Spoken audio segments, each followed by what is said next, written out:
Hi everyone, it's Clint with Clint's Classic World. Coming back to you to talk to you on another video on DIOT stamps. I've got this 1971 Dodge Challenger here taken apart.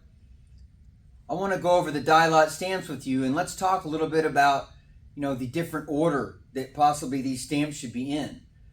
Dave Weiss did come out and look at one of my cars. If you look at one of the previous videos I had, he spoke about these DIOT stamps and how important it is to have these stamps, and that there is an order to these stamps.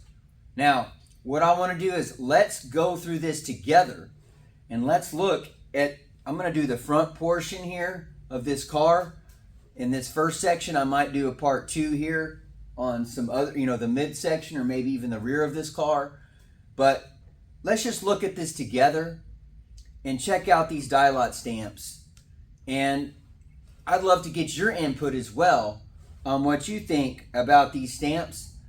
What order that you may think that they should be in and why or why not. But I'm going to go through each of these stamps and let's talk about them. So subscribe to my channel and let's get started. Let's check out these stamps. Well, here we are looking at the core support here. And there's going to be different stamps on this area. So first of all, let's look at the most common one. When we come right here, as you can see, there's one right there. It says OD02. And it looks like maybe a 3 or an 8. Might be a 3. But that right there, that's a very common stamp. Of course, if you come over here, on the other side, right there, that's actually the VIN number. So that's common that we look for the VIN number on these E-bodies right there in the core support. So now let's look and check out some other stamps, see if they correspond with this one. Here we are looking at the next stamping here on the driver's side. It says SS-2. So we saw the OD2, which is over there. Now we're looking at this one and it says SS-2. Interesting. So those both are are low numbers as well as 2. Well, let's look at the next stamp. Well, I look here underneath and it says SS03 left. So here we are. We just went from 02, and there is a part 03, but it's right here. And that little, I guess, bumper railing there. Interesting. So it's a little bit further away from over this where we were looking over here, but it does correspond. Now, I have been able, or actually, excuse me, I have been looking here at the inner fender, and I have not been able to find any number on the inner fender. Now, of course, it is the original inner fender. You can tell it's plenty of rust, so this may have also rusted away.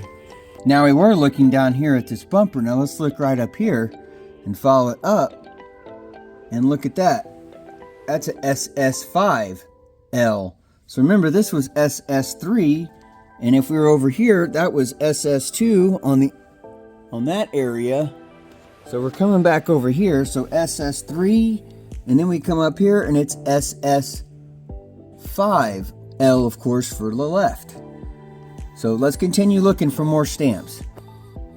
Okay, so we just came from looking at this, which is a SS5L. Then we come over and here's another number right here.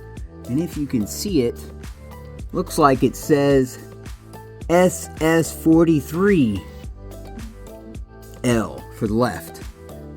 Yeah, so SS43L, of course there's a 1 after that. Or I, it might be, it looks like a 1 actually. So SS43L for left.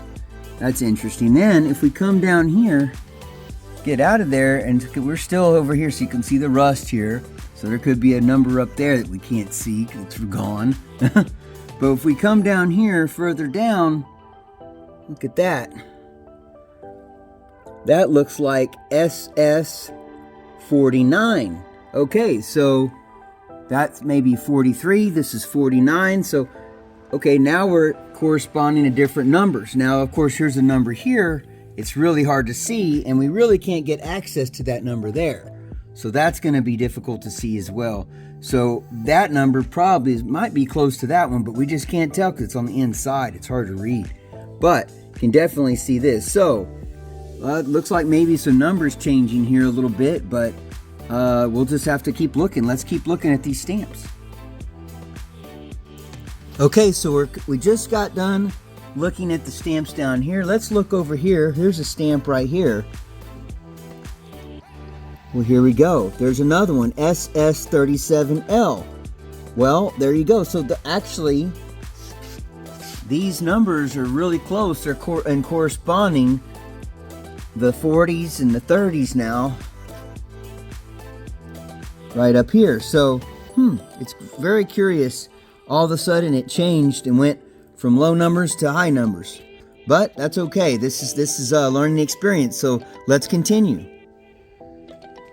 Okay, we are still here on the driver's side. Let's look up here. We just were down there. Let's look up here for some more numbers that I found. Of course, this right here is the VIN number. So we're going to look over that. But take a look at this. This is very visible and easy to see. It says SS45.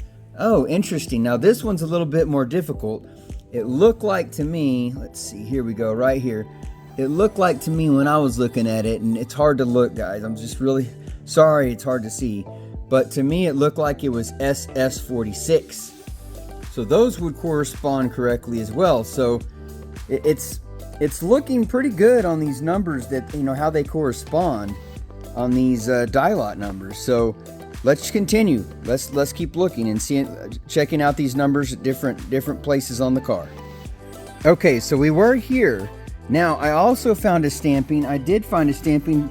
I did actually find one here on the inner fender. This one, there it is. You look, it says, it might say, and I'm not sure what the numbers are. Maybe it's SS, I'm not sure. But at the end there, it does look like a 50. So, not sure, but 50 does kind of correspond with the numbers we're with, but maybe that's just a part number. It's really hard to see these numbers here that are there. They could be, it may not say SS, it might. It's hard to tell. But, just, there you go. Let's continue to look on at more numbers. SS6 right there. So let's move on over. I found some more numbers on this area. Let's move over here. And if we look over here, look at that. It looks like it says SS48 or SS43R. So again, it's tough to tell, but that, again, that number corresponds with the numbers that we've been talking about. Remember, the other one on the other side, I believe, was SS43L. So this might make sense to be SS43R. So interesting. Or it could be 48. It's really hard to tell with those numbers. Now, let's continue to look here. Right here, we have an, look at this. This is an SS5. So, that's different. That's a lower number again. But, okay, let's continue over on this side. Further over here. So I just looked at the other side a while ago, and this side actually says SS, if I see it correctly, 52R. You can quite make that out, SS52R. And I believe the other side was SS37L. Of course, all those numbers were corresponding to the other side. So here we go, we're back up to the numbers again where they're higher. Well, I'm looking back here into this bumper. This is SS4R. Well, if you remember the other side over there, that was SS3L. So 4R would actually correspond right. So that actually makes sense. Okay, so now we got done seeing that bumper piece down there. Now let's look at this. Well, this one is SS43R, which that actually makes sense. We're back here up in the 40s and the higher numbers, and that actually makes sense. Okay, so let's move on over here, and if you notice, this one right here, another one, this actually says, and I don't know if you can read it. Man, it's hard to read, isn't it? But it does say SS48. So let me see if I can get y'all a better shot. It's so hard to read.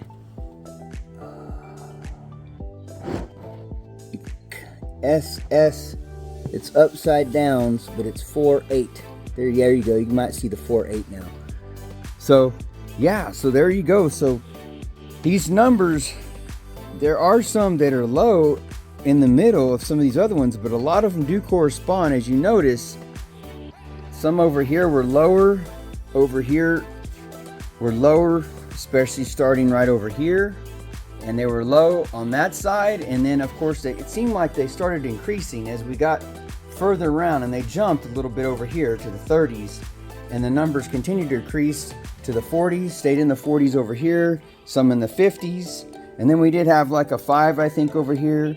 And then here again, we had 40s here, and then we had a 48 right here. So yeah, I'm going to show you a few other numbers that I found on top of those that they might just be part numbers.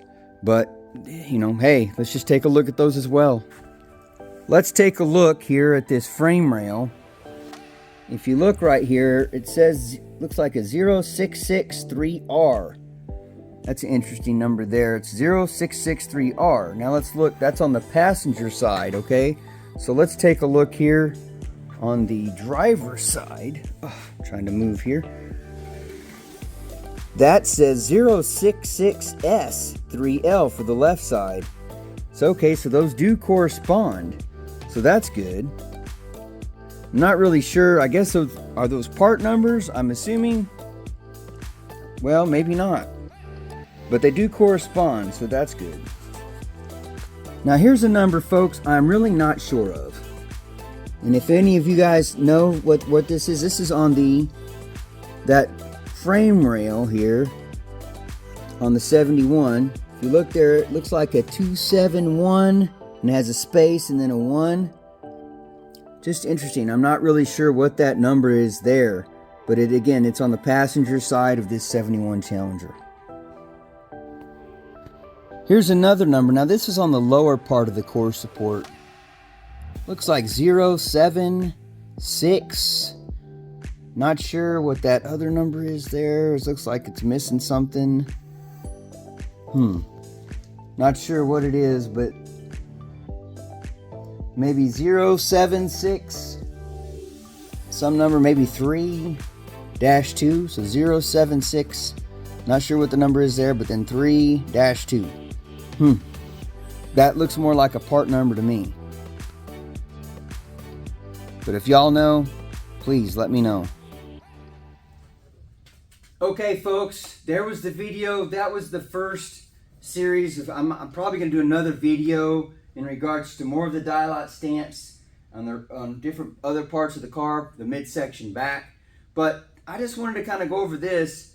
As you notice, there is a sequential, with these numbers, these DIOT stamps, they are in some sort of order.